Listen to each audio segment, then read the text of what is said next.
Bagong baba natin na ibon na nahirapan tayong mag-ID. Napa-ID na nga natin to sa mga malalaking breeder pero pati sila di rin sigurado.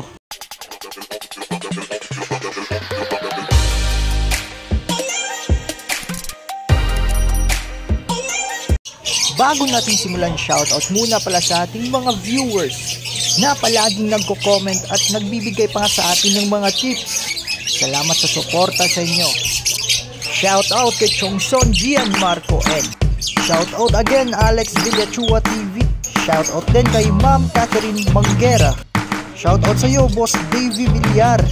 Shoutout din kay Darwin Lerona. Shoutout kay Noli Cruz. Salamat sa suporta. Shoutout din sa bago nating subscriber Azriel. Shoutout din kay Kuya Joms na bagong subscriber din natin. Salamat sa suporta Gerardo Concho. Shoutout sa iyo tol. And yo, what's up mga kahabis? Medyo matagal-tagal rin tayong hindi nakapag-upload ng video dahil nga busy rin tayo sa ating pagtatrabaho at iniba na rin natin yung pwesto ng ating cage. Pinantay na natin na dati nakadikit doon sa bubong natin. Nakapag-harvest na nga tayo last month and lahat ng mga na-harvest natin is na-out na nga natin. And ngayon mag-a-update naman tayo sa ating mga breeder dito. And good news dahil nga lahat ng parisan natin dito na project natin ay nagparis na nga lahat. May 4 tayo nasalang dito na pang Lutino Opa project at isang Opa Pale Palo project natin ito na ngayon ay mating na rin. At itong Green Opa Ino natin na project Lutino Opa din natin na may 2 itlog at expected nating mamisa this week. And medyo maganda-ganda rin yung ating breeding ngayon dahil nga medyo kakapag-produce tayo agad ng mga painakay kahit kaka-harvest lang natin nung last month. Ngayon ay yung mga parents nun ay may mga itlog at namisa na nga yung isa. Maganda pa nun ay parehong good parents itong mga to. Napapabuhay nila lahat yung kanilang mga inakay. Last 3 weeks ago ay nabenta na nga natin yung mga painakay nila sa last harvest nga natin. At di na natin na vlog yung ating pag-harvest kasi nga busy rin tayo. At ngayon ay may mga painakay na rin tayo sa ating Green New Wing Cross Lutino Hen. Ito, mga painakay natin dito ay Sure Split Ino dahil nga yung nanay is Lutino Hen. Yan. Ay, yung 3 lang nga pala yung anak nila. At yung maliit is pa-poster lang nga yan natin.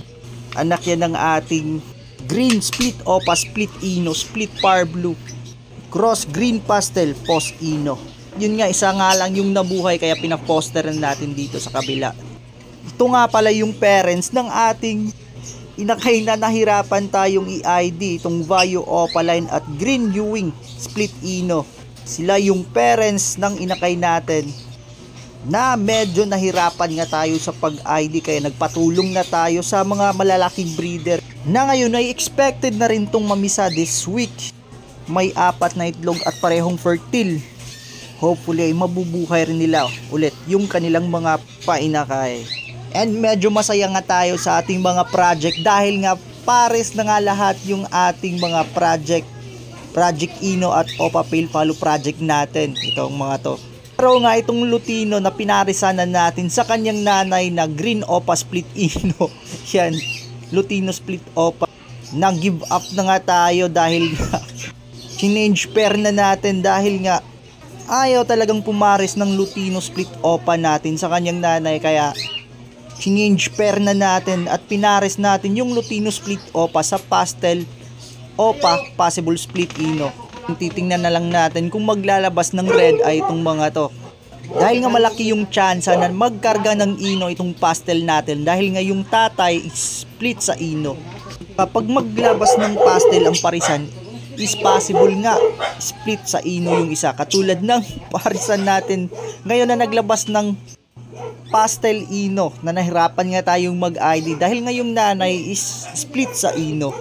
And ito na nga sila na nga yung nagpares. Napakabilis nagpares dahil isang araw lang at pag kinabukasan pares na yung 2 parisan natin na pinalitan na nga natin ng mga pares. Itong Green Split Opa naman, Split Ino, Split Par Blue, Possible Split Pale Palo na pinares nga natin sa Green Opa natin na Split Ino, Split Blue Ang parisan to dahil nga kaya itong makapagpalabas ng Crimino Opaline at Lutino Opaline dahil split blue nga yung ating hen na pinalit natin. At itong cock naman is sure split Ino, split par blue natin dahil panak lang natin to. And good news din naman sa ating Opa Pilpalo project dahil nga mating stage na nga itong dalawa. Nakita na nga natin na nag-mate itong dalawa, yan. Pares na. Almost 3 months tayong nag-antay para magpares itong dalawang to. At ngayon ay magpares na nga sila. Aantay na lang tayo kung kailan ito mag-iitlog dahil nga mating stage na nga ito. At itong nasa baba naman, ito yung isa sa Project Lutino Opa natin na ngayon ay may 2 itlog at expected na nga natin na mamisa ito this week. Basal ang hen natin dito, 2 lang yung itlog pero parehong fertile yung kaniyang itlog. Sana makachamba tayo. Yung cock na to is proven to. Yan, 2 lang yung itlog nila, parehong fertile. Isang green split Opa split Ino at green Opaline split par blue split Ino na hen natin. Hopefully makachamba tayo ng red eye. And so ayan, pares na nga lahat yung ating mga project. Medyo good news nga ito. Ayan, at mag-aantay na lang tayo kung kailan makakapag-produce sila ng mga project natin na ibon. Ayan, mga bagong parisan lang natin to dahil nga itong cock na to, ito yung may kapares na green Ewing doon na binaklas nga natin dahil nga pumapatay yung hen. Pina-foster nga natin yung 3 itlog sa baba, kaya at ngayon ay malalaking inakay na nga yung 2. 3 inakay sana to, kaso nga lang is nagka-stargazing yung isang inakay at yun nga binigay na natin at pinahanded na natin. At itong lang 2 ang lumusot. ID nito is green Opa possible split Ino. Ito yung paanak ng ating cock dito sa kabila, itong green split Opa split Ino cock natin na dito. Pinarisa natin sana ng green Ewing Opaline post Ino na na-out na nga natin dahil nga bad parents yung nanay.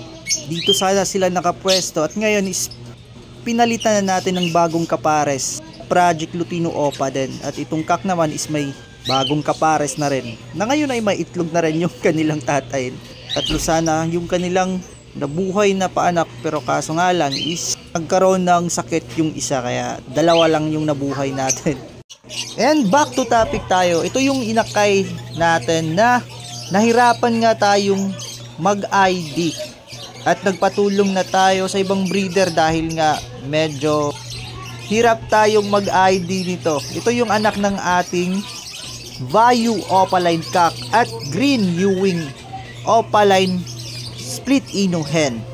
Yun nga, kakaibang ibon to para sa atin dahil ngayon lang tayo nakakita ng ganito. Ito nga pala yung kanyang parents. Yan yung kanyang tatay, Vayu Opaline cock at kapares niyang green Ewing Opaline split Ino. Yan yung kanyang parents. Kung mapapansin nyo, hindi siya normal na green Ewing. Yung kanyang flight feather naman is gray na may pagka white na parang pastel, pero hindi siya katulad ng normal na pastel. Dahil kung napapansin nyo is litaw na litaw pa rin yung kanyang pagiging Opaline. Yan yung kanyang pagiging Ewing, para siyang green Ewing na may pagka pastel nga. Malayo din naman siya sa pagiging dilute dahil iba yung dilute at walang kargang dilute yung kanyang mga parents.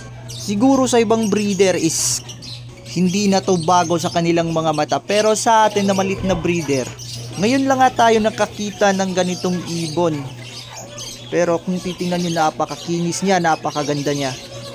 Nahirapan nga tayong mag-ID nito dahil nga hindi siya normal sa ating mata nga, dahil ang layo-layo niya sa pagiging green Ewing Opaline at malayo nga rin siya sa pagiging pastel para sa atin.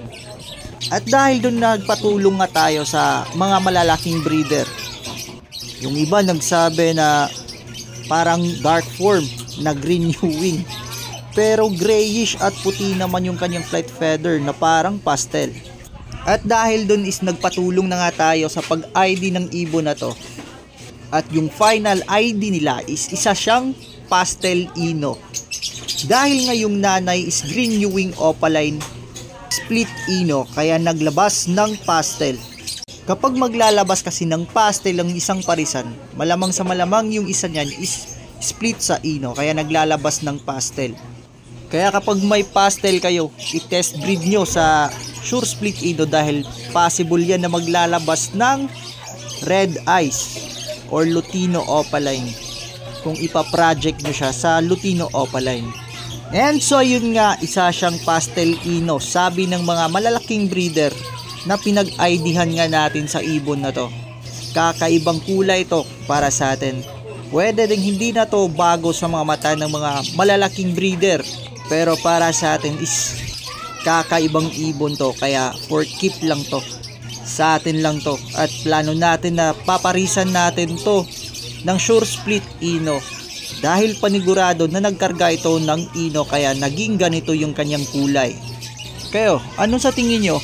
Comment nga kayo sa baba kung anong ID niyo sa ibon na to. Ano sa tingin nyo? Maganda ba tong ibon na to? Meron ba kayong ibon na ganito rin yung kulay? I-comment niyo nga sa baba kung nagustuhan nyo rin yung ibon na to. Ano kaya magandang ipares na kulay rin nito? Kaya ipa-project natin to soon pag nagmamatured na to. Excited na akong malaman kung anong ibubuga ng ibon na to. Kung nagustuhan mo yung video ko, paki-like, subscribe, and i-click mo na rin yung notification bell para sa mga bago nating video na i-upload para sa mga project update natin.